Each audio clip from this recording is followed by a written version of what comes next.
Please. And, right in my face. Maybe a little bit.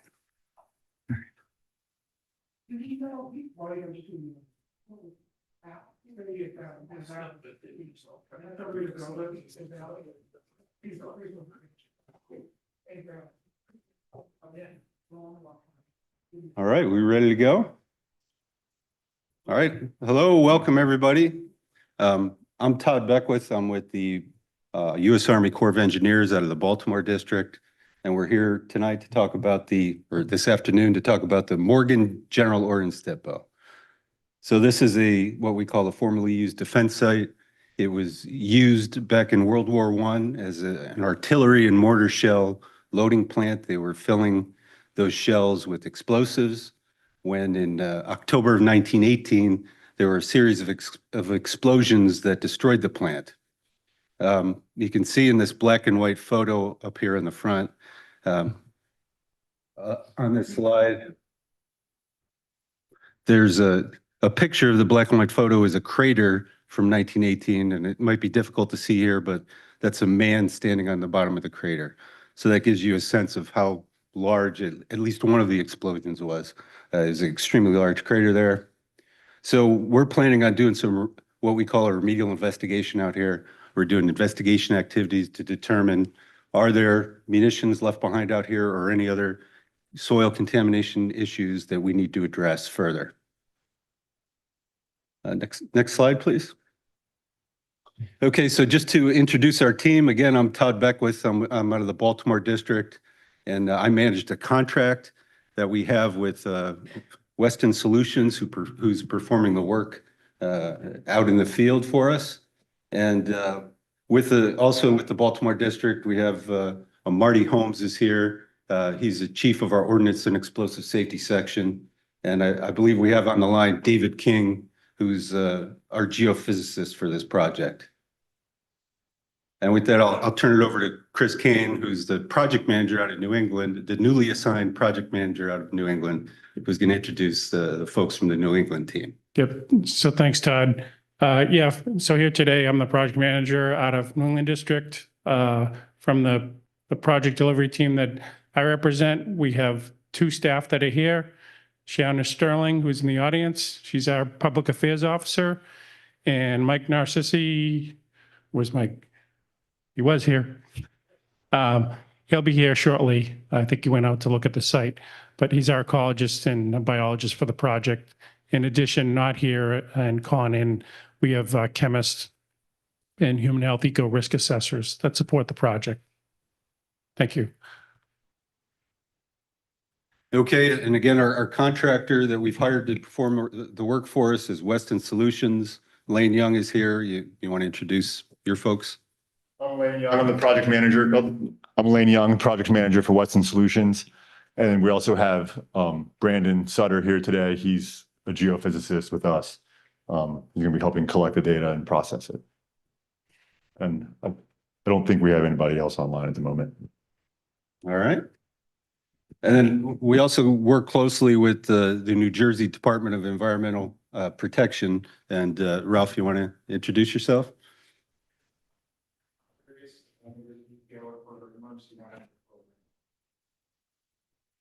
Great. And Scott Vondy from New Jersey DP also works with us on this project. And then we've been working closely with the borough of Sayreville. They've provided a lot of great support to us. They provided us these facilities here today and helped us to disseminate a lot of the information for the project. And of course, we got a lot of folks working back in the office, a lot of different disciplines involved in this project, and support from the other municipalities, Old Bridge and South Amboy. So we've got a large project team with a diverse group of personnel working on the project. Next slide. Okay, here's our agenda. What are we looking for? We're going to talk about, what are the main things we're looking for as part of our investigation. Give a little bit of the site history. Talk about what a remedial investigation is and what our objectives are for that. What does it mean for a property owner out in this neighborhood?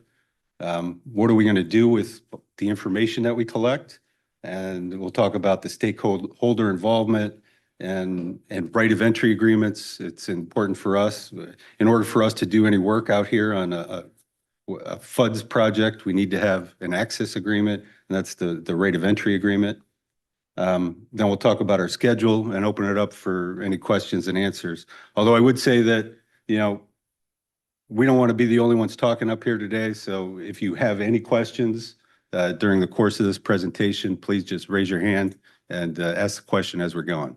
We don't want to wait to the end for all the questions. And that goes for folks online as well. There should be a chat link on the bottom where you can type in any questions that you might have.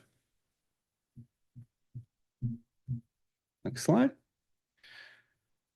Okay, and we're a government agency, the Corps of Engineers, so we have a lot of acronyms.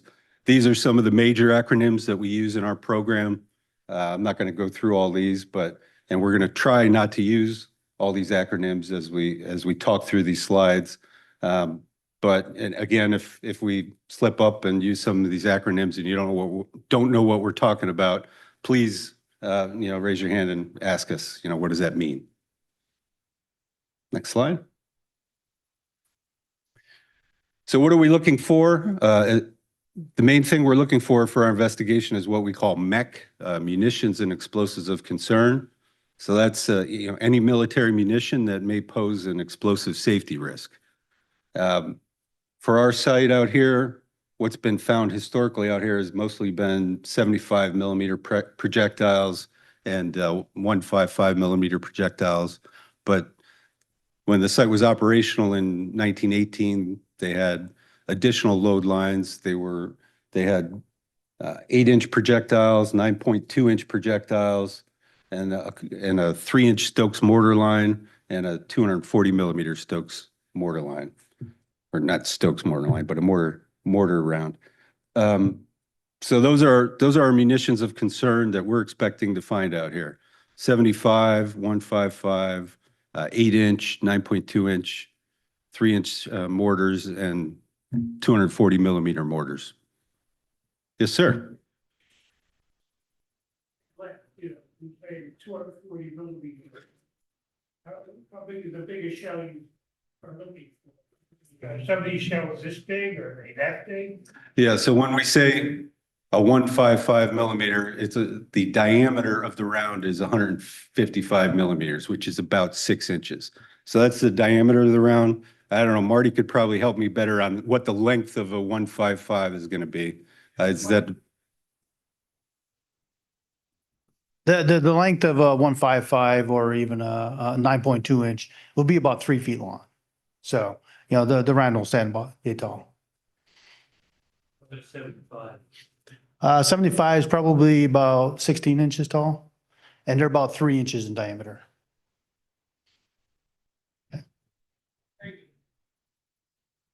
Thanks, Marty. Go back. Have one more thing to discuss there.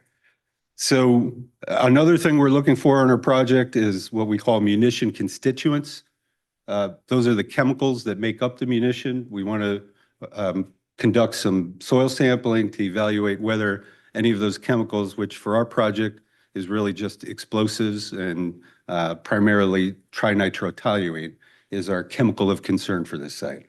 So that we could sample soil, sediment, or water to determine have there been releases of those compounds, and is there any risk to the public from any of those type of releases. So that's what we're looking for. MEC and MC are the major components that we're looking for. Formerly used defense site, that's the program that we are running under. It's what we call FUDS. And definition of a FUD site is any property that was owned or leased by the Department of Defense and then was transferred out of Department of Defense control prior to 1986. So this site is a FUD site, and the overall goal of the FUD site is to reduce in a timely and cost-effective manner risk to human health and the environment from past Department of Defense activities. So that's the overall goal of the FUDS program. Our project is performed following the Comprehensive Environmental Response, Compensation, and Liability Act, or CERCLA law. So that's the legal framework that we conduct our work under. That's also known as the Superfund law. But I do want to point out that this site is not a Superfund site. The Department of Defense, whenever we're doing investigations, is always executing our programs under following this law. So we're following the Superfund law, but the site is not a Superfund site. And if you want to find more information on the FUDS program, our headquarters, Army Corps of Engineers website, there's a link here that you can see, or you can just do an internet search for Corps of Engineers FUDS, and I'm sure that'll take you to our headquarters website, and you could find a lot of important information on the FUDS program.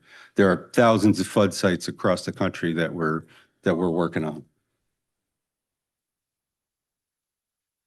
Okay, so here's a little more detail on the law that I just talked about, the CERCLA law. I'm sorry, did you have a question? Question, the shells that you find, what state are they in? Are they deteriorating, or are they whole and just intact? Or do you find some that are like starting to leak and run out and whatever? Well, we haven't started our investigation out here, but I would say that, for a site where there's munitions that have been in the ground for over 100 years, there's going to be some deterioration of the metal. I don't know, Marty, if you want to add anything to that. Yeah, so there was also an explosion. So I would anticipate that we'll find munitions that are broken. We're gonna find some that are whole. We'll probably find empty. Right. So Hey, we're gonna Marty? find, I think, yeah, there's a good picture up there showing that a broken round. Right, okay, But I would imagine we'll find them in all different states. okay. We're not anticipating finding any with any fuses, and the fuses were not installed at this facility. Okay. So the shipping plugs were installed and then they were shipped overseas for the, Oh, so they were in fire or state, and they leave this place. that is correct. Okay. Thank you.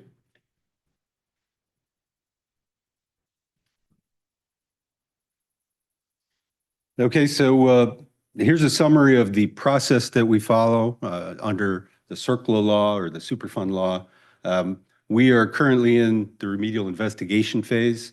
In the 1990s, the initial, identification of release and site inspection were done. And now we want to do what we call an RI, remedial investigation. And the overall goal of that, we want to define nature and extent of any munitions that might be present, nature and extent of munition constituents, and complete a risk assessment. The CERCLA law and decisions about whether additional remedial actions are needed at a site are all based on the results of the risk assessment. If it's determined that there's unacceptable risk at the site, then we move into the next phase, which is the feasibility study phase, and that's where we all evaluate different alternatives for addressing that problem at the site. We look at different remedial alternatives. After that, we move into the proposed plan phase. That's where we would identify what we think is the preferred alternative for the site. We put that out for public comment, formal public comment. We have another public meeting to talk about the proposed plan, and the public can submit comments. We consider any comments we get on the proposed plan, and then the next step after that is the decision document, or the record of decision, where we document and make the final decision on what is the remedial action for this site. And if there's additional actions needed on that, after that, we move into the remedial design and remedial action phases. So that's the process we follow under CERCLA. It does take some time. There's a lot of documents that need to be produced, but it's deliberative, but that's purposeful. So we make sure that we're making sound, prudent decisions about what type of remedial actions we need to do at a site. Okay, here's some more information on the remedial investigation process. Again, we want to determine nature and extent of munitions and munition constituents. Um, Specific objectives, we want to characterize the munition response site. We want to know what are the type of munitions that are present out in the site? What's the density? How many munitions may be present out there? And what's the distribution? What's the lateral distribution? Horizontally, what's the extent of the mech? And then also vertically, how deep do the munitions go? And then for munition constituents, we want to determine what are the concentrations, if any, of munition constituents in soil or sediment or water. And again, our decisions that we make about remedial actions are based on risk. So we need to complete our risk assessment, and we want to make sure that we have accurate MRS munition response site boundaries for the project. We got a question here. How long will the process take to ultimately undertake the remedial action? Well, that will depend on, how long, a number of different factors. There are a lot of sites out there that have been doing studies for, a decade or more. We're not necessarily anticipating that for this project. I'm just saying that we'll do initial investigation, and then we'll do a data gap analysis. Then we may determine that we need to do some more data collection before we can really make a decision about what we need to do on the project. And then, I've seen projects that have gone with multiple phases of that, where we might do that 4 or 5 times, where we're really having a complex issue where we're trying to characterize nature and extent, and it takes a lot of different sampling efforts. So, we can't say for sure exactly when we're going to have a final record decision and when we're going to complete all remedial action out here. It will largely depend on what we find when we do our remedial investigation study work. The next question is, suppose that I'm and one piece of property here, a person next to me, and I say there's a cluster right on the edge of my property of many ammunition, and the neighbor next door don't want to have it done. Can you force him to say, hey, I want to check that property because it's located right next to mine, and there's been a cluster there right in the proximity of the property line and thing? What do you do to remedy that situation? We, the Corps of Engineers, can't force a property owner to give us access to their property. However, I would say if you have knowledge of what might be and what we would call an imminent and substantial threat to human health, like if there's, something dangerous sitting on the ground out there, you can call the police, you can call, and there are provisions. It wouldn't be through the Corps of Engineers. It would be through some legal avenue where you'd be able to get access to the property and address that hazard. Right.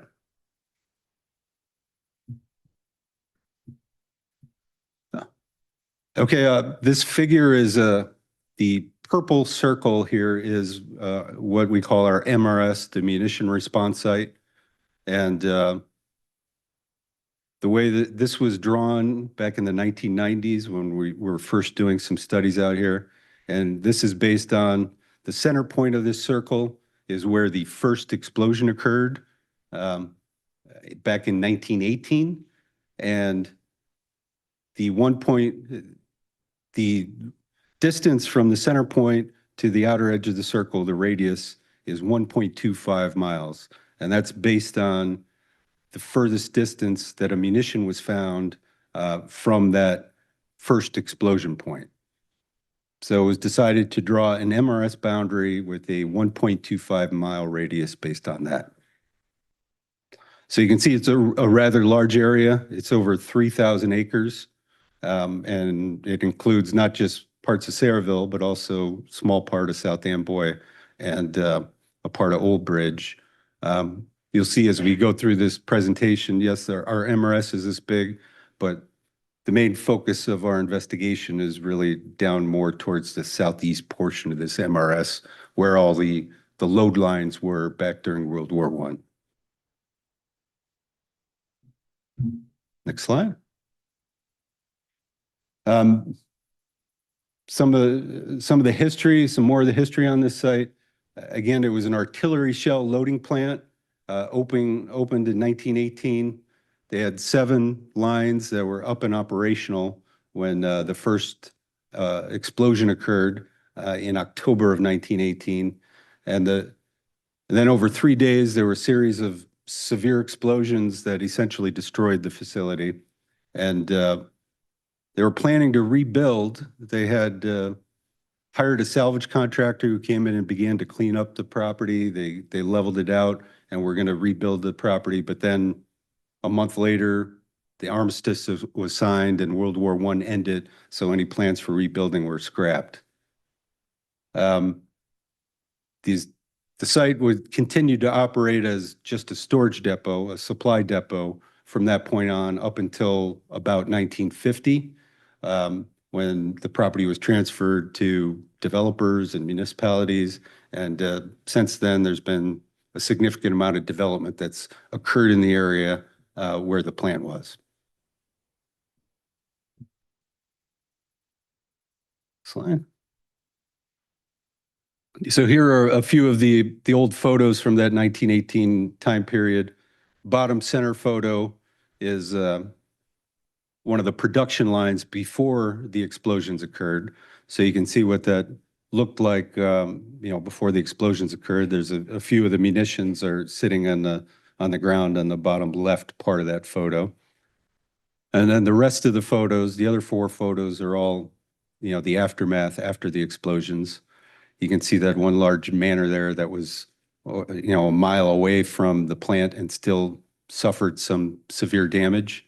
You got a shop in one of the nearby towns that they had to put guards out to protect the contents of the shops out there. But a lot of nearby towns had significant damage. We have uprooted trees, some pretty large trees that were just pulled out of their roots and knocked over. And then down in the bottom right corner, you can see a few cars that were damaged by the explosions as well.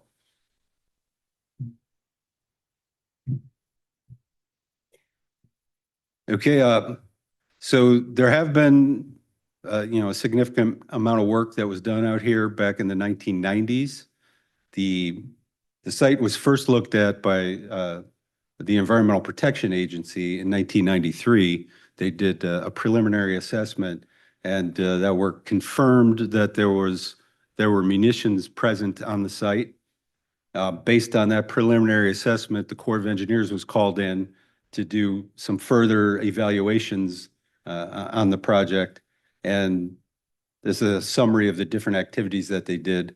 First thing they did when they came in was do the archive search report, look at all the history and find out what all the history of the site was.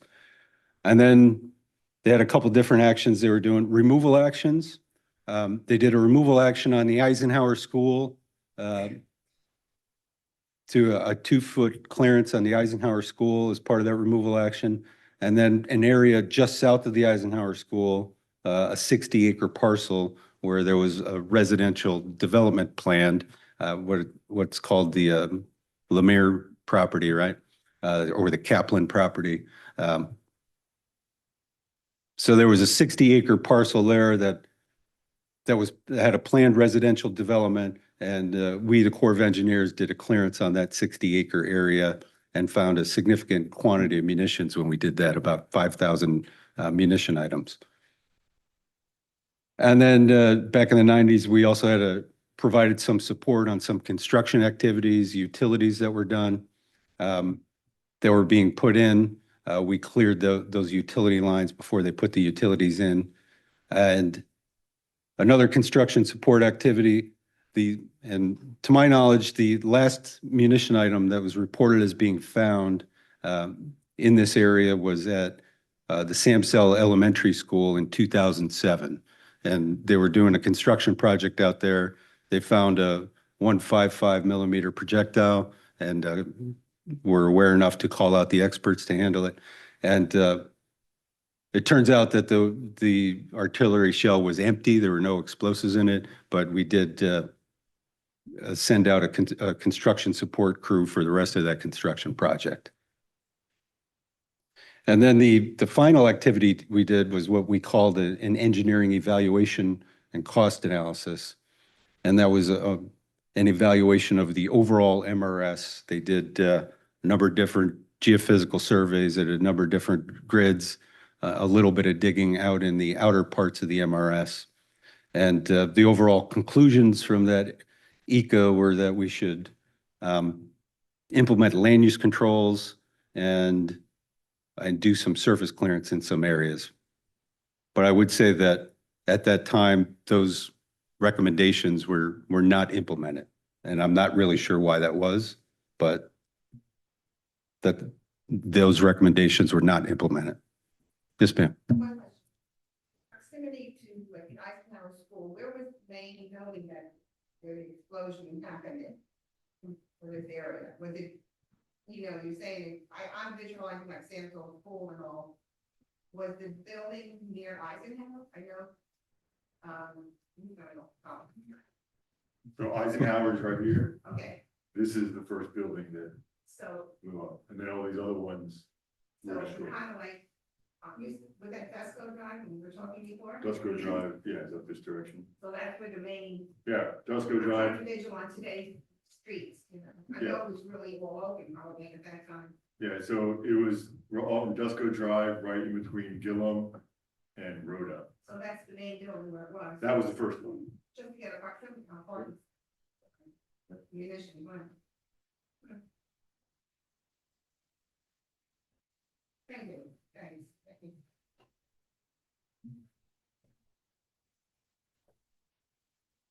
Okay, and this figure is showing you a summary of all the work that was done in the 1990s. You know, the area in that green polygon there is where that 60-acre removal action was done and where the residential development was conducted. And of course, just north of that is the Eisenhower School where a removal action was done. And some of these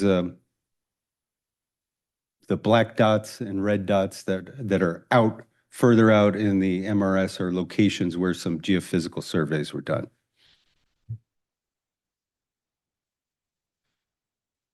So with that, I'm going to turn it over to Lane, our contractor, who's going to talk about all the investigation activities that they're going to be performing.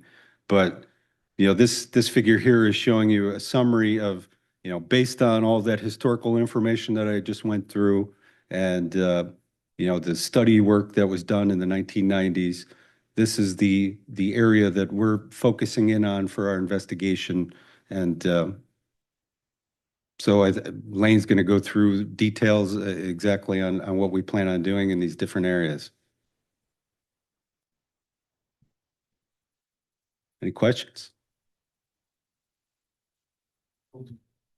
All right. Can you go Thanks, back Lynn. one slide? Yeah.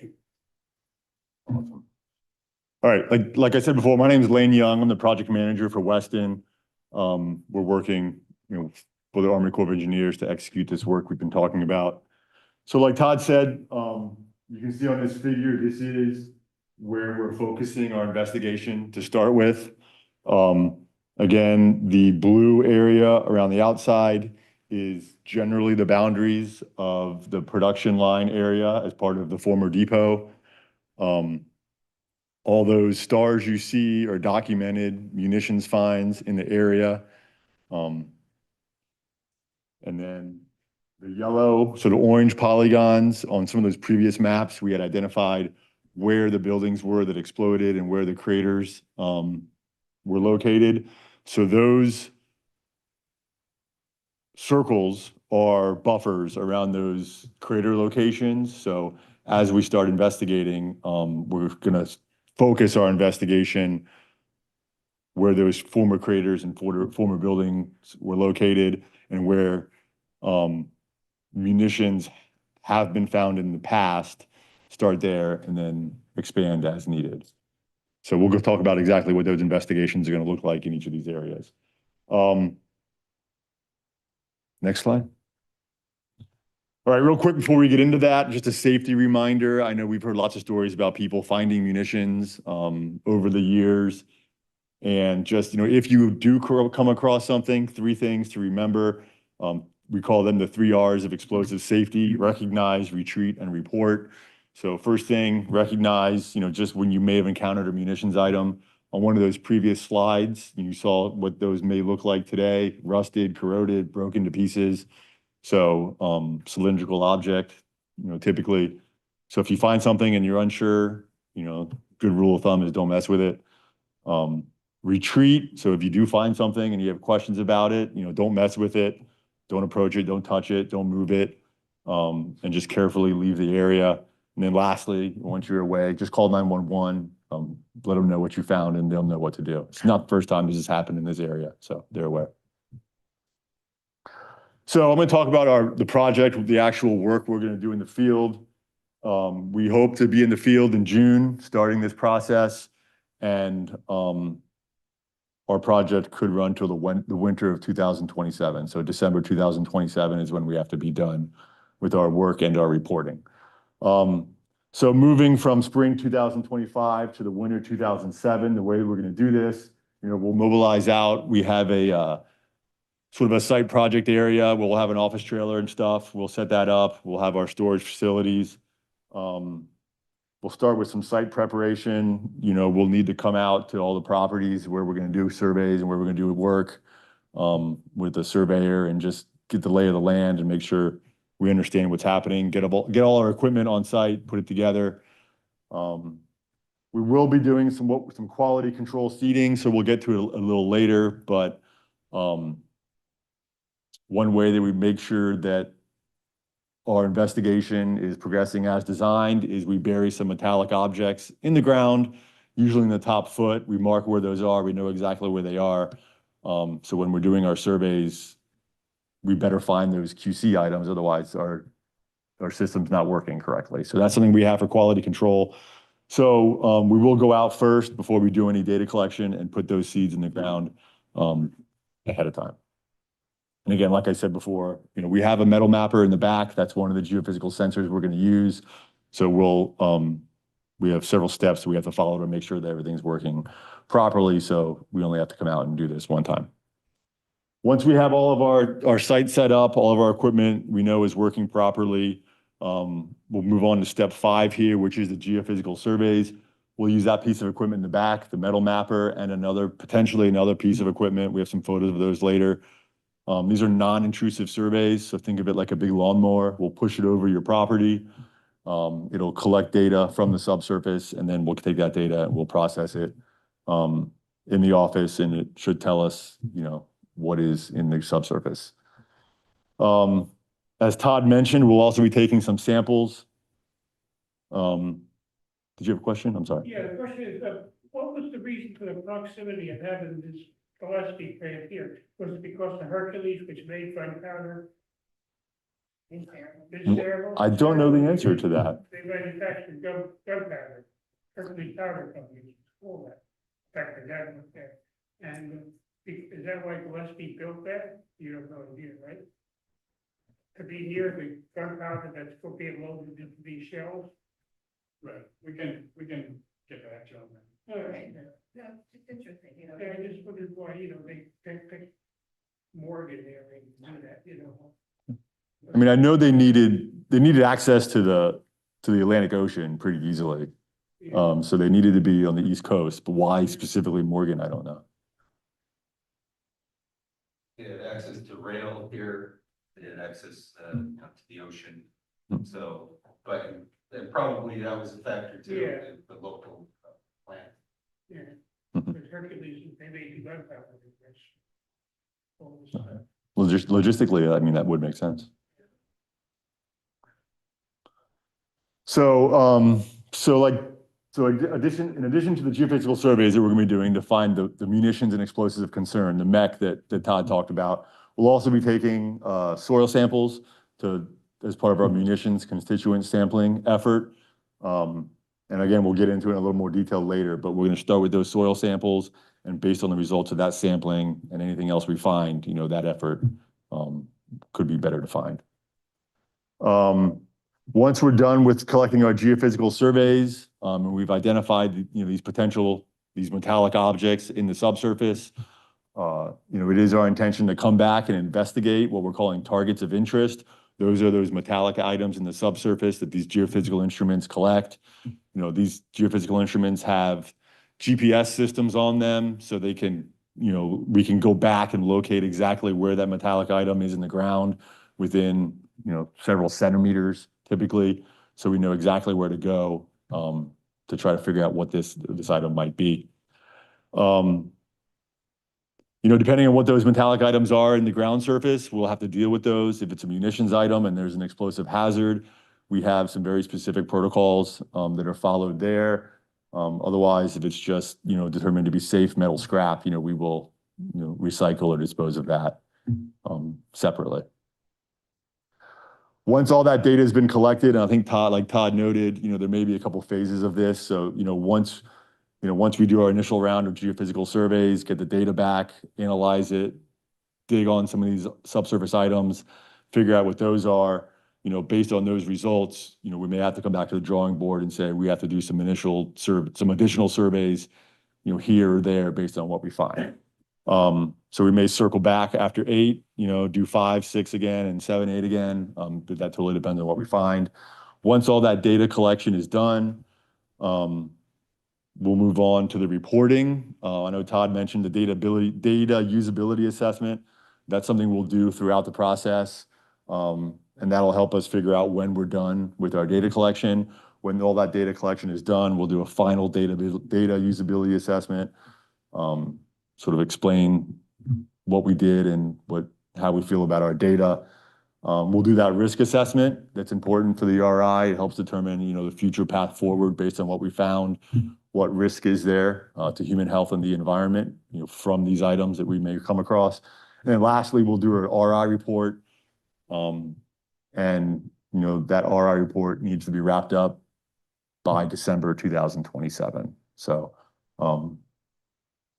that's kind of what we're working with there. So that's just real quick what the process will look like in a little more detail. Todd mentioned this is what we're calling this area within that yellow boundary is we're calling our preliminary high use area, or like I noted before, the focus area of our initial investigation. That's focused around the buildings that exploded, the production load lines, the rail lines, and where they've found the majority of munitions in the past. So that's where we're going to start our efforts. Here's some pictures and some bullet points about the actual geophysical surveys. We'll be collecting 2 sets of survey data. One set will be in what we're considering developed areas, you know, residential areas, green space in commercial areas, and municipal areas like parks and so forth, where there's not a lot of vegetation and there's open area for us to get our sensors. So we'll be collecting data there. Generally in those areas, we'll be working around hardscaping. So any driveways, sidewalks, pools, stuff like that. We're just going to go around that in these areas for our surveys. We're not going to move anything. We're not taking anything apart. We're just sort of surveying open space. The second set we're going to do, you know, in undeveloped areas that are still vegetated. There's not a whole lot of that around here, but in areas that are still vegetated, we are going to go in and do some minimal veg clearing, just so we can get access with our sensors. That way we have 2 sets of data, one from the developed areas where work has been done, soil has been moved, and then another set from these undeveloped areas where some of that soil movement and development, you know, we think that these areas, you know, could potentially higher risk and more closely resemble conditions closer in time period to the explosion. Yes, sir. The people that are apprehensive about getting this done, well, this doesn't affect me at all, what's going on here. Are they being told that we'll put your property back the way it was, not leave you with a mound of dirt where we just dug the hole Is that they've been informed? We're trying to inform them, we haven't. Maybe that's why they're apprehensive, is what I'm saying. No, yeah, no, we've gotten some feedback from the public, so we have sent out right of entries. And we'll talk a little bit about that more in a second. And with those right of entries, we do have some fact sheets and some frequently asked questions that we're mailing out with those to help explain exactly what we're trying to do.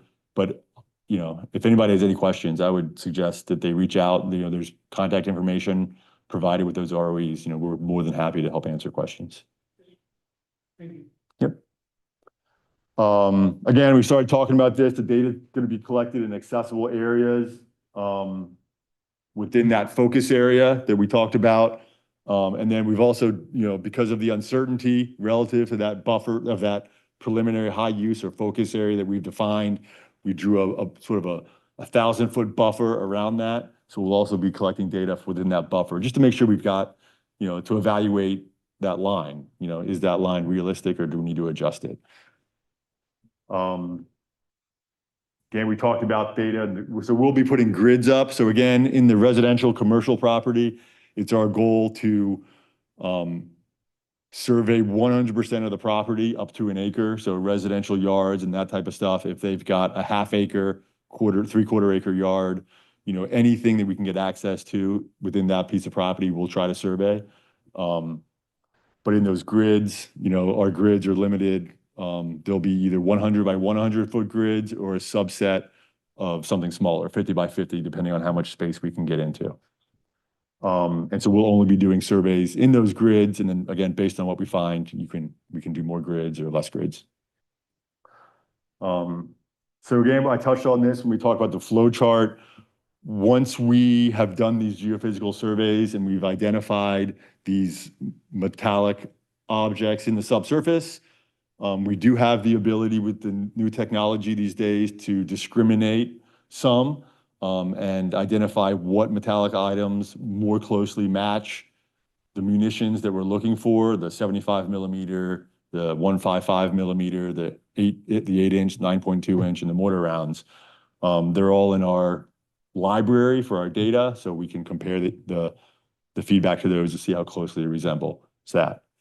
So again, we will be back out to dig on these items that we've identified underground. So we have qualified UXO technicians, especially trained folks that come out and do dig on these items to help confirm exactly what they are.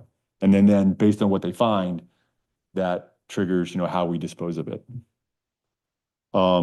The sensors that we use, based on the size of the items that we're looking for, we can expect to confidently find and identify items in the subsurface down to about 3 or 4 feet. The depth of the munitions here varies. Typically, the items from the explosion that would land, we wouldn't expect them to go too deep into the surface, but there has been a significant amount of earth movement here within the MRS with all of development. There is some marshy areas and some wet areas in as well. So we would expect that items may sink deeper into those wetter soils. So again, most of the items that have been found during those removal action and construction support that we talked about before have been within the first 4 feet. However, they have found some stuff reportedly as deep as 14 feet during some construction support on some sewer line installation. But again, we don't know exactly how the mechanism to get to 14 feet, we're a little unsure on. So can you go back one slide?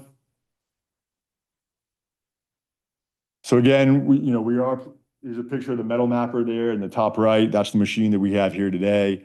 We also have another geophysical sensor. It's called a man portable vector sensor. We call it an MPV. It's a little more portable. It does the same thing. If there are any tighter spaces we need to get into, if we need to get in and around trees and that type of stuff in the vegetated areas, we do have this other option. But the metal mapper, the one that's sort of pushed like a lawnmower is the primary sensor we're going to use. So addition to the surveys I just talked about that we're going to do on developed property and in undeveloped property where we have to do some veg clearance, There's also two other distinct areas of interest where, based on the evidence that we have reason to believe that there may be munitions in these two specific areas. The first one here is a place we're calling Apache Lake. It's this light blue polygon on the screen up next on the North Vernston Road, sort of across from On Deck. It's a sort of a wetland area, a wet area, surrounded by two streams. It's a low-lying area. And Todd touched on it quickly before. There has been some cleanup efforts here before. Immediately after the event, there was a salvage contractor hired. And I think there's just anecdotal evidence that items may have been put in that area during the cleanup effort. And it's also undeveloped. It's been undeveloped since 1918. So, anything that could have landed there might still be there. So we're going to go look there. And then we're also going to look down in a portion of Cheesequake Creek. We are going to survey the bottom of the creek. We're going to pull one of these sensors on a floatable sled behind a boat and to search for metallic items in the sediment at the bottom of the creek. And that's sort of adjacent to the former loading dock that was at the depot. So again, potential anecdotal evidence that some stuff might have been placed there during the previous cleanup efforts, or again, if any items, fell there after the initial explosion, they may still be there. And again, that's been relatively undeveloped and undisturbed. Again, the picture there, we're going to use a different piece of technology in these two areas. It's still a geophysical sensor. It's just a little different than the metal mapper. And then again, we are going to investigate any items that we find, in the subsurface. So anything that our sensors, anything metal that our sensors determine is worth going after, and our data analysis determines is worth going after, we'll go and investigate what those items are, determine what they are in the subsurface. In the creek, we'll have specially trained divers, to go out and investigate those anomalies that are in the sediment. So those are the two sort of other areas that we're going to do some work that are a little different than the rest of it. Yes, sir. How would you handle the marsh area? Russell Creek at the marsh?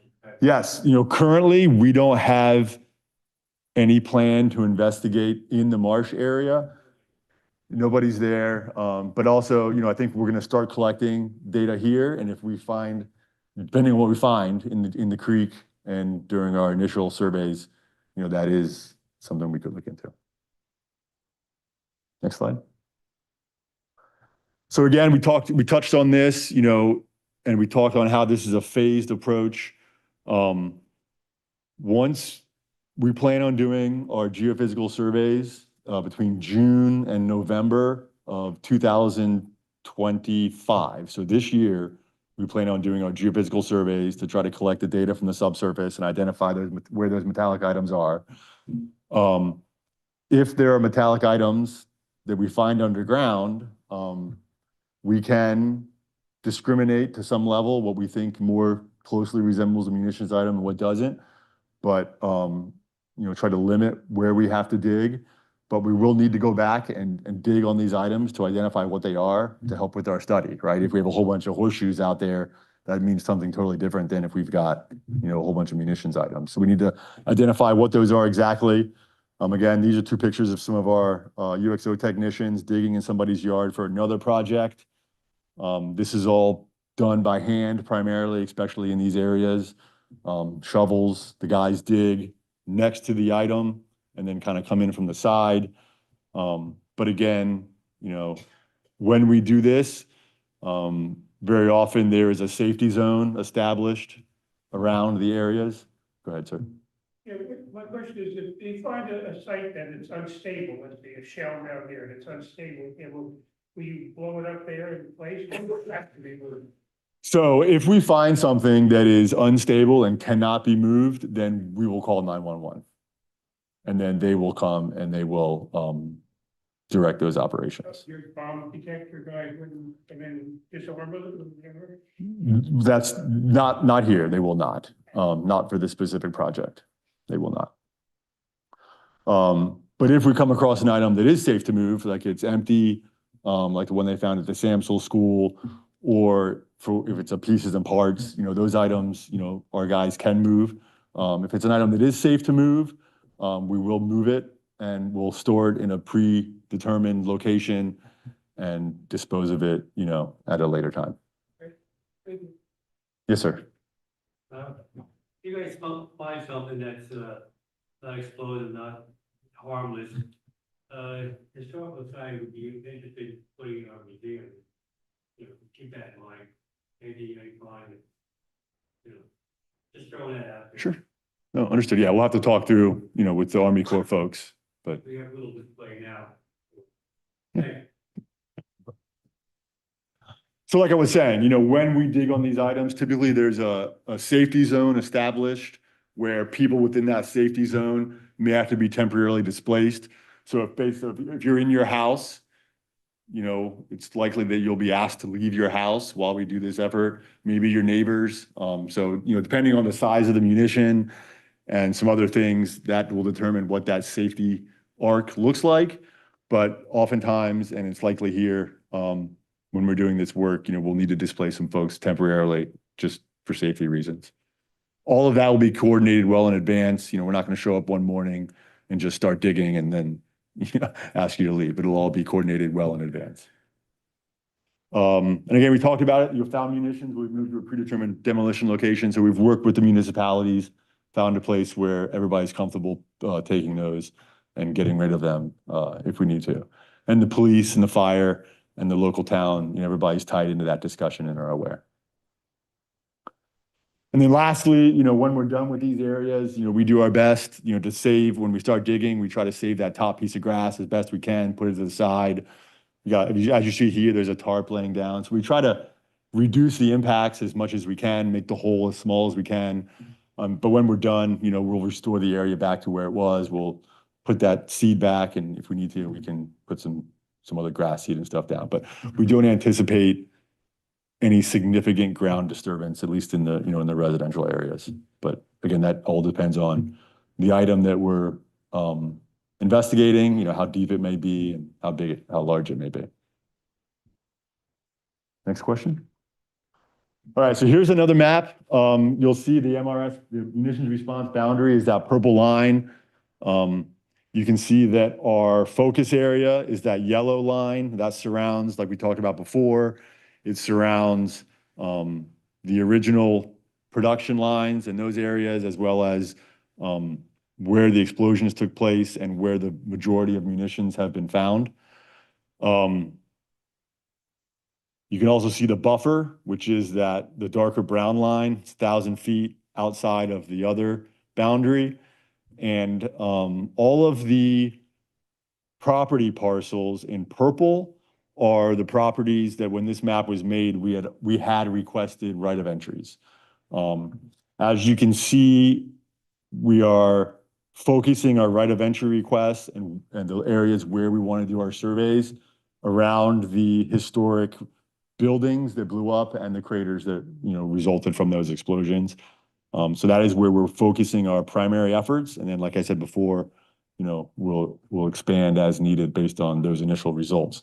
We've also requested access to some parcels in that buffer area, just to collect data on both sides. We would expect to find less density, in those buffer area parcels, but, it's to be determined. Go ahead and go back one. And again, here you can see the 60-acre kicker boundary where they did the removal action in the 90s is in the green. Those two turquoise-looking boxes, those are the areas from the ECA that Todd mentioned, the last study that was done where they suggested, some land use controls and maybe a surface clearance being conducted. So those areas are within our focus area because that was a recommendation previously. And then those circle dots, those circles you see on there, the red and black dots, those are some of our preliminary ideas of where we could put some of those grids, right? Some of those grids in the undeveloped areas. So we're hoping to put those there along the parkway in some of the undeveloped areas there. The next slide. Munitions constituent sampling. So again, we will be taking some soil samples as part of this initial effort. The strategy of where we place those is, again, we're trying to find nature and extent. We're trying to find what could be out there. And this is primarily explosives here at this site. So we're trying to find nature and extent. Where are these and how much of it is there? Our initial sampling effort will be surface soil sampling, and that's going to be focused in that 60-acre Tikra area. So that 60-acre area where we know they have found 5,000 plus munitions items. So we know that there is a source there's a potential source of MC in that location. So that's where we're going to start our investigation, in the area where the probability is higher. And then based on those results, we'll determine what other sampling is going to be necessary. Whether that be additional surface soil sampling, subsurface sampling, any sediment or potential surface water or groundwater sampling. So all of that, is to be determined in the future once we get this first set of samples collected. Here's a map of where we'd like to collect those samples. We're still working on right of entry agreements for a couple of these properties. But again, we need to collect samples from green space within this area. We need to be able to find some dirt. And we have focused, during those Tikras in the 90s, the majority of the munitions or the source for potential munitions constituents were found along the northern and the eastern edge of that. So along Ernston Road and up against the Garden State Parkway. So that is where we'd like to focus our soil samples, where they found the most munitions items. So if there's going to be any contamination, we believe it's most likely to be in these areas. So we'll come in here and take our soil samples, get the results, and then go from there. That's all done by hand. What we do is we take from each one of those, if you go back one slide, from each one of those polygons, decision units. So from each one of these polygons, we'll go in there, we'll get 30 small pieces of soil with a special tool. We'll homogenize those together, and those will be sent to the lab to determine, how much or if there's any explosives in that soil. So again, what does this mean for me, for the residents and people affected by this investigation? So we hope to be on site starting our geophysical surveys in late June.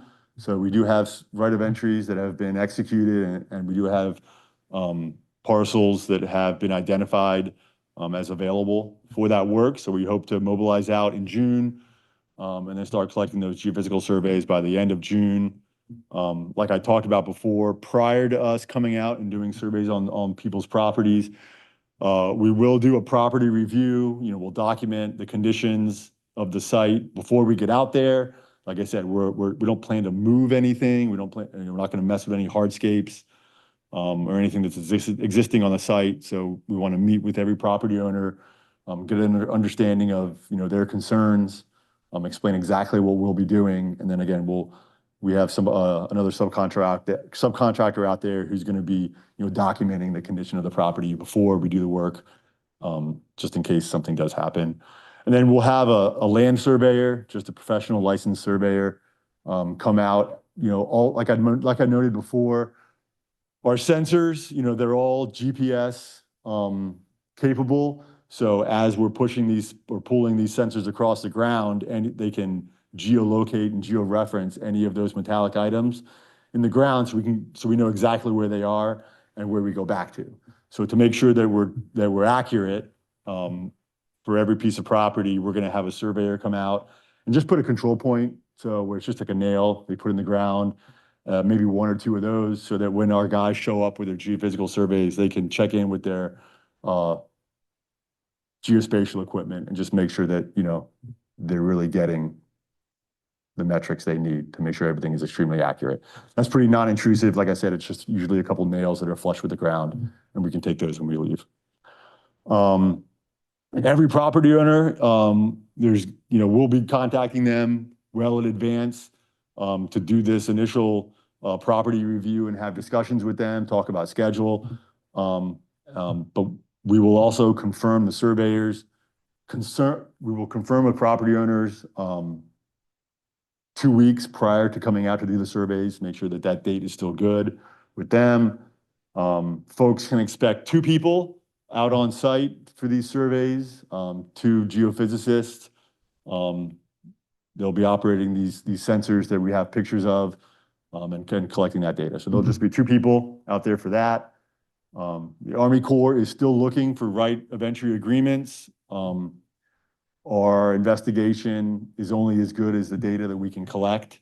So, you know, we still have some right of entries that are out there. We'll talk a little bit more about exactly what that looks like, but, you know, within our focus area and our study area, the Army Corps is still looking for, you know, willing participants.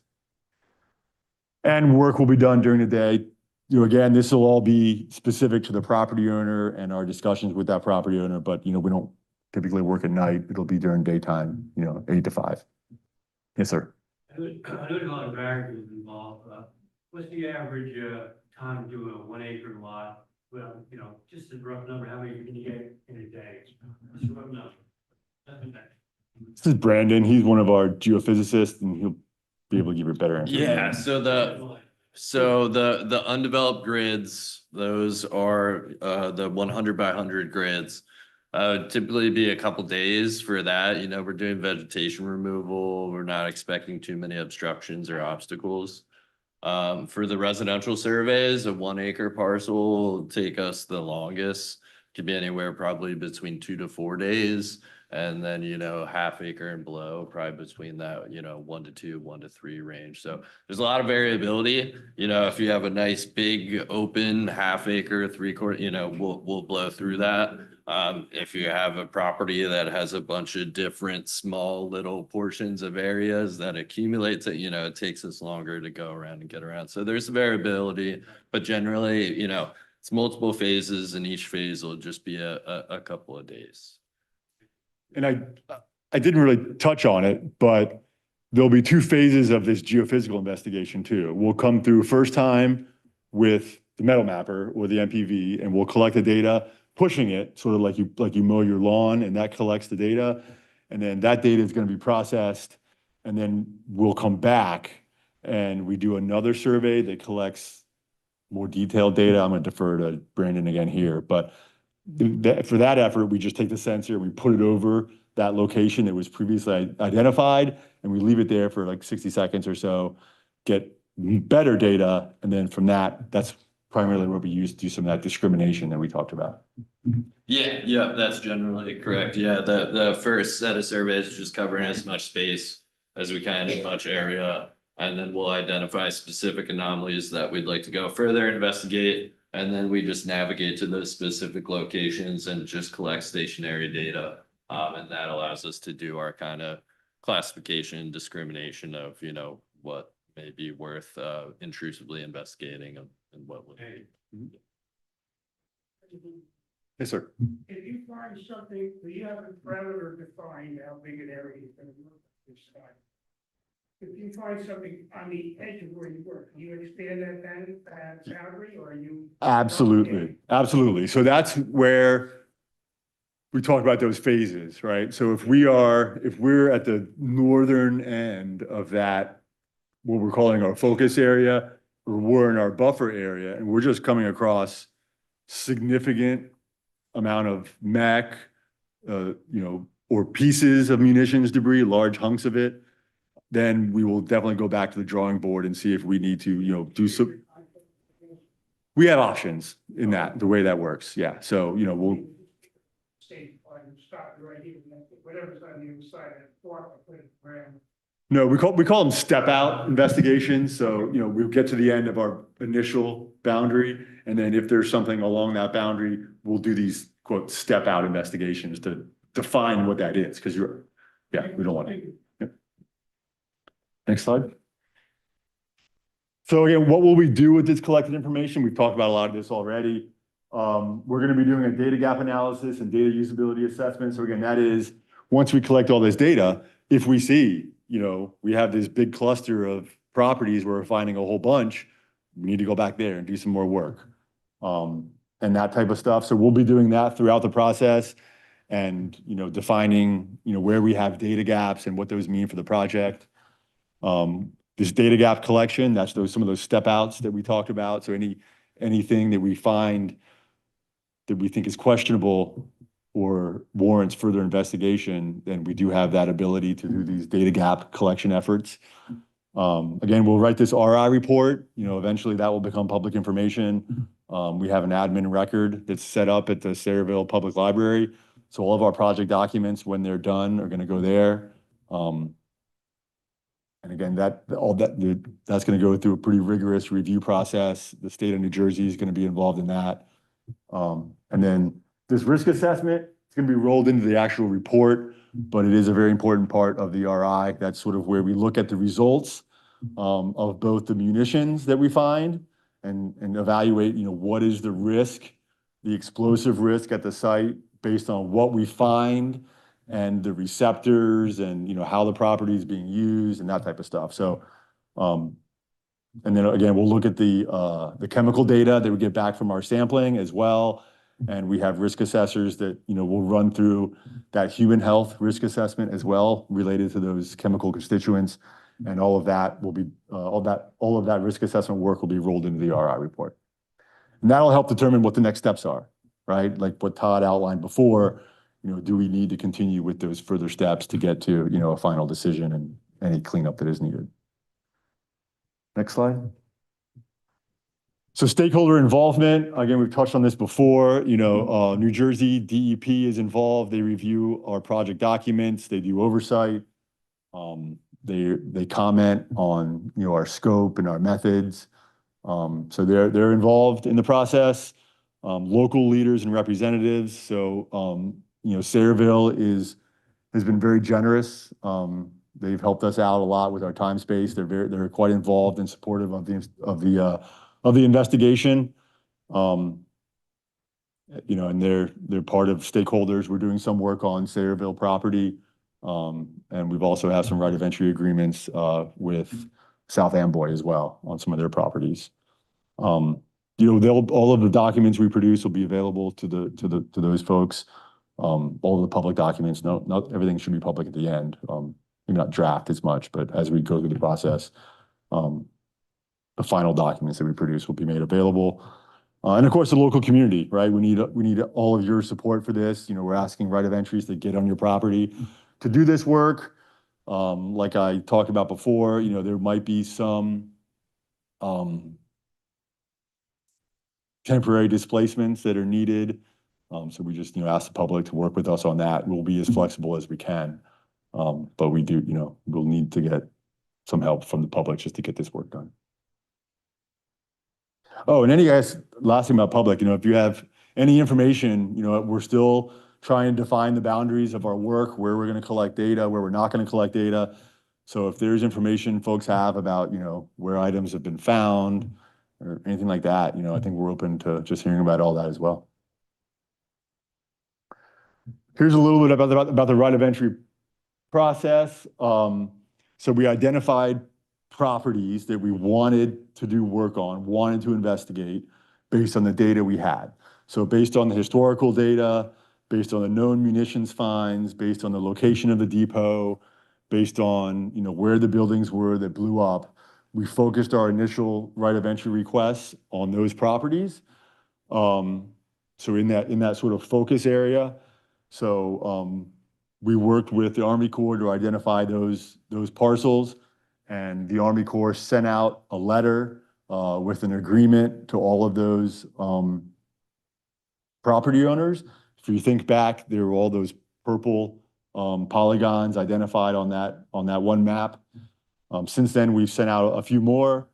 So as of today, give or take a few numbers here, we have requested access to a total of 229 parcels. Those are owned by 157 property owners. So like I said, Sayreville has been quite generous. So, Sayreville owns numerous parcels in that 229, but we have contacted 157 property owners to try to get access. Again, most of those are on, private property. There was 159 parcels have been requested from 153 private landowners. So there are some folks who own more than one property that we requested access to. When this slide was put together a couple days ago, we had agreements for 19 of those, quote, privately owned parcels. We have denials for 20 parcels. So 20 people have said no, 19 people have said yes. And then we're still waiting on responses from 120 people. We've done some canvassing efforts. We've walked around the neighborhood of Sayre Woods off Ernston Road, left some packages, information packets and some stuff there, trying to talk with folks, try to get responses for those remaining 120 parcels. And then, like I noted before, public property, we have requested access to 70 parcels. Most of those are from the borough of Sayreville, and we have 7 agreements executed for 68 parcels. We're not going to do surveys on all of those. Our survey design has changed a couple times since we first started this. But we will be definitely doing surveys on, a couple public parks and some open space owned by Sayreville. Oh, and by the New Jersey Turnpike. So we'll be doing some work up along the Parkway, and we needed a right of entry and a permit from the state to do that. We got that executed. So all that being said, we're trying to get the word out. We're trying to, let people know what we're doing. Again, like how this could potentially affect all of you. We want to hear about your concerns. So we have these poster sessions and meetings today. We have 2 of them scheduled today. This is the first one. We have another one this evening. We have a web page the Army Corps has a web page. This is the link here. You can also use that QR code. You can take a picture of it, hold your phone up, it pops up a link. You can go right there, and it has some fact sheets. It has meetings from our last, meeting that we had with the town and regulators, has some slides on there and some other information. So there's more information about the project online. You can get there through that website or that QR code. Like I noted before, we have an administrative record. The way that works is the RI phase, the phase that we're currently in and the part of that circular process. This is the first phase where documents get put into that admin record. The first document that's going to be put in there is our work plan. So we're hoping to get that finalized here very shortly. Once that gets finalized, that work plan will go in the library, and then our other final documents, as they're produced, will be put there as well. And then here, Chris is the primary POC for this. He's the project manager at the New England district. That's his information, his email, his office and phone number. So any questions related to anything, you can definitely reach out to Chris and he'll reach out to the right folks. These pictures available that you show us the different buildings and everything there. Yeah, no, we have copies of those pictures. They're available. Yeah. To the website. They're not all on the website, but it's something we can think about. We can put up, just some. The pictures of the town. Yeah. Buildings and all stuff. They're not available right now. They're not available right now on the website. We have the fact sheet, and I know the fact sheet includes this picture, but most of the pictures are not on the website right now. Pictures to a lot of people, I'm sure. Yeah, no, I think we can talk to public affairs about putting some photos up on the website. This lady, Chandra. Yes, sir. The efforts that have been put forth in all the mapping, identification of areas of concern. Let's see, can we, the town restrict, property changes in your map areas of concern? In other words, if somebody, you've identified a lot that you're suspicious of, and somebody comes into borough and says, I want a building permit, I want to put a house up there on this empty lot. Is there a way or a method by which, or should we be restricting and saying, no, you don't get a building permit or modification to that property until it's checked by the Corps of Engineers or some, your agency or somebody? So I'll defer to Todd, but it's my understanding that the Army Corps of Engineers does not have the ability, but land use controls is one remedy that can be selected as part of that process. But, and there are things I believe that the towns can do to put on properties in terms of transfers and that type of stuff. Yeah, so the town can't enforce land covenants or deed restrictions. The government can't do that. The only thing we can do is advise in our reports that there's land use controls required for the property, either limitations on excavation depths or, we prepare maps showing the areas where we think there could be more items. And then it's really up to the town on what they do with that information. But we would be required to maintain land use controls and report on progress every 5 years, even after the remedy is complete on some of these areas. So the Army's not going away. Is They're there, gonna, is there presently a method of communication, let's say, between code enforcement or building department municipally and the Corps? So that municipally, somebody in this building looks at a map and says, oh, they want to put up an apartment house here. We better notify the Army. And, that they're applying for a permit. This whole section of Middlesex Monmouth County is under tremendous pressure for building and development right now. And I see buildings going up in areas that, growing up in the area, I never thought they'd be building in that area, but they're building now. There's a lot of pressure. And I'm wondering if you've done such a, I think, an outstanding job of identifying parcels of area of concern. Is there a communication back and forth between the Corps and code enforcement or municipal authorities? I don't know if there's been anything done to date between the town and the Corps. I'm guessing not, because we haven't concluded our investigation and we can't, we don't yet have the data. We just have the historical information. Yeah, but you've identified parcels that are of concern. Right. I'm thinking, let somebody walk your machine over the property for a day or two before the bulldozers come in, and then give them the permit, say, yeah, go ahead and build. And not wait until a bulldozer turns up with something that might go boom. You mean like the area behind Harbor Club where they put their whole complex there? That's right here in Morgan. Yeah, Yeah, they built the Harbor Club, and then after that, a couple of years ago, they put up a big area right behind it. Yeah, right, over by the park, I should say, that was big, and I guess nothing happened, they just built it. yeah. I'm looking for some method of communication between what you're identifying and the authorization for the municipality that you go ahead and build. Because they're all. Especially when it's in the proximity of where the Gillespie Oh, he's was. already identified the property, Yeah, we think there might be, there's probably a problem here. yeah, because Let's it's check right it next to before we Gillespie. dig. And there are a lot of contractors that have been coming in, putting up all these homes.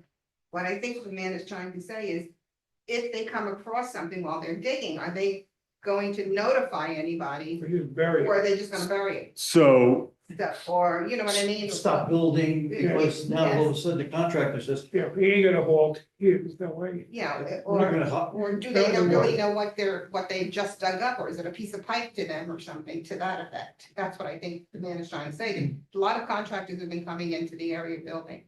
So I know for a lot of projects like this, I don't believe there's any current interaction between our suspicions and the municipal decision makers, right? I don't believe there's any of that currently ongoing. And like we noted before, the Army is not allowed to enforce anything. Correct. So as we move through this process, one of the things that is most likely gonna be recommended is gonna be something called educational awareness, I believe is what they call it. So there will be an effort by the Army to make the community more aware of these hazards, right? So that people coming in are just straight up aware. But then, anything beyond that is really gonna be up to the local municipalities to how they want to try to enforce that or roll this information into any of their requirements. So- So I would say that, you know, typically we'd be looking at that later on down the road, and we're trying to come up with what I call the record of decision, our decision document, where we think our final remedy is. But, you know, it's certainly something that we can discuss, you know, with the town. I don't know, you know, they have any mechanisms where they can see that or not, and get it outside control.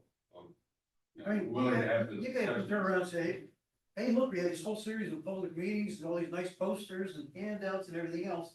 For, what do we got, like 8 people here from the public, and anybody, Cerebral employee or South Amboy employee who from code enforcement or any, anything like that. That's the level of communication I'm looking for. Is how does the municipality officially, dig into this matter? Yeah. So to speak? Yeah, I'm not sure the answer to that. I do know that Glenn Skarzinski here in the borough of Sayreville is aware of what we're doing and aware of all this stuff.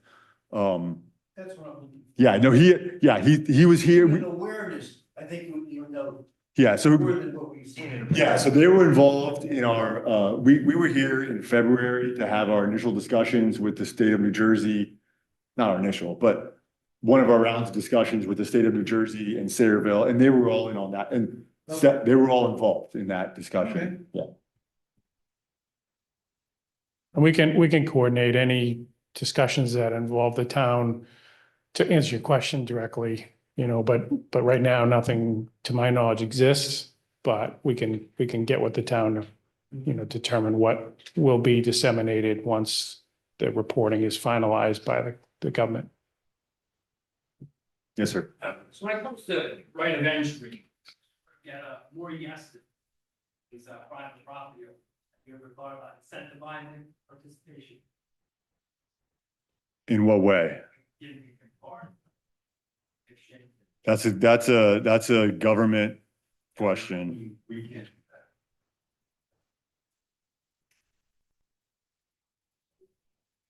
Yes, sir. He's picking up something that I'm concerned about. I've got 3 building lots. And I'm not gonna go along with the right of entry. I'm gonna say no to it. That's not gonna, at this time, that's not gonna affect anything. I don't wanna be in the middle of a project and finding out just what he's saying right now. And stop my project, because we really have, I mean, in the outside 1,000-foot, I'm not even in the concern zone, and the only reason we're requesting it is because everything else is built up there. And I have an empty property. I don't wanna be sitting down there on saying, well, you know, you deny us access, so we're gonna stop you from, building a home? There is nothing currently in place that would stop that I know of at this time. Okay. Yeah, there's, you know, we have no way of doing that. Because if everything else is built up all the way around, you're gonna pick on one guy and win it. Because we develop this property, you know. Yeah, no, I don't think that's something that's imminent, that is a concern. Maybe, do we have one more slide or 2 more slides here? Say, just keep in mind, that they're willing to do this free of charge now, that you're saying they're not gonna allow them access to potentially clear your property of emissions free of charge, so then if once the project's done, they may not come back, and that's like, ultimately your responsibility, so that's something you should consider, keep in mind when they're making that decision. Yeah, that part I'm not worried about. Okay.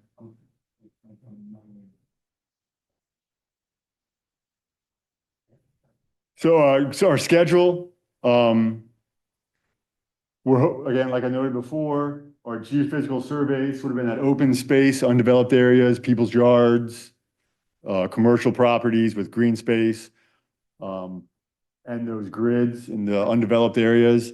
We're hoping, it's our plan to collect that data, do those surveys between June and November of this year. We're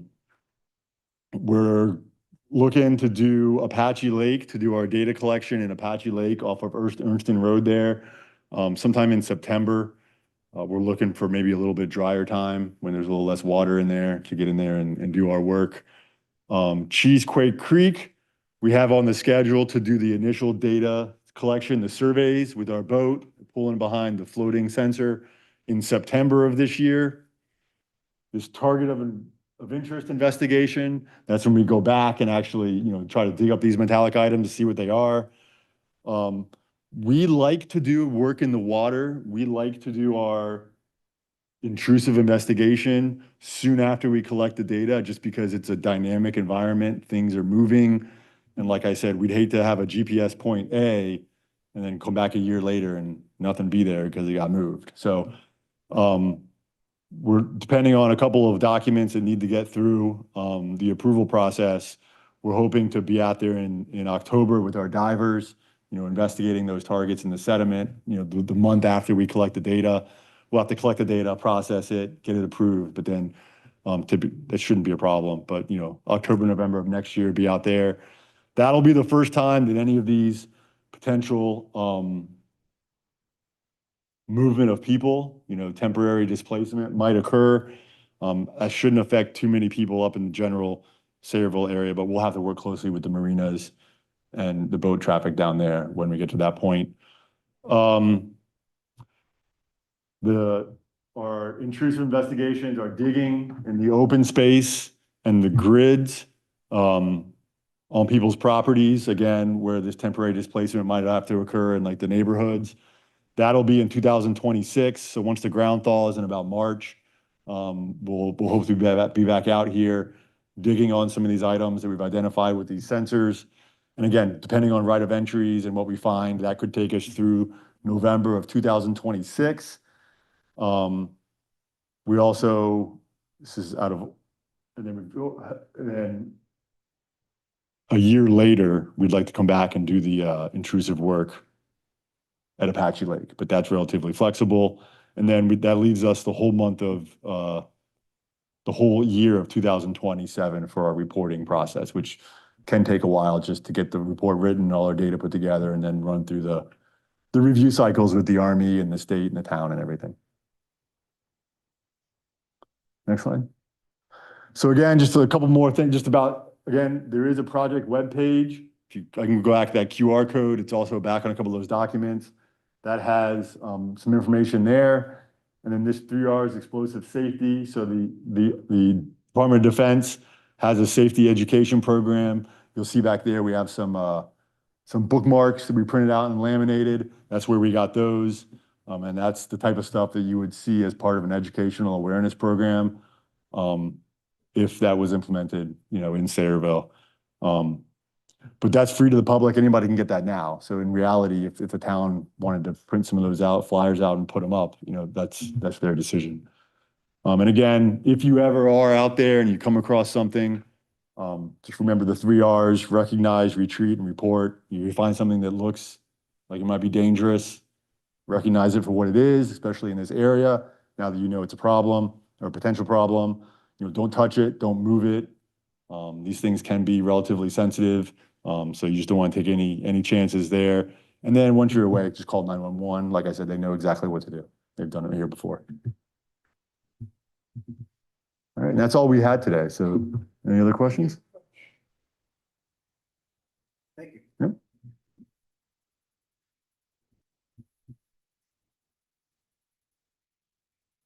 Thank you, Peter, Yeah, thank you. Thanks for coming.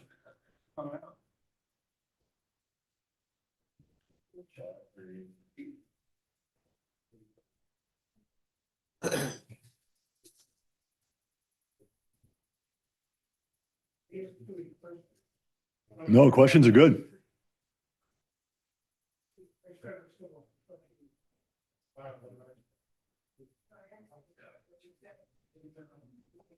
But I understand what you're saying, like, behind any favor, put up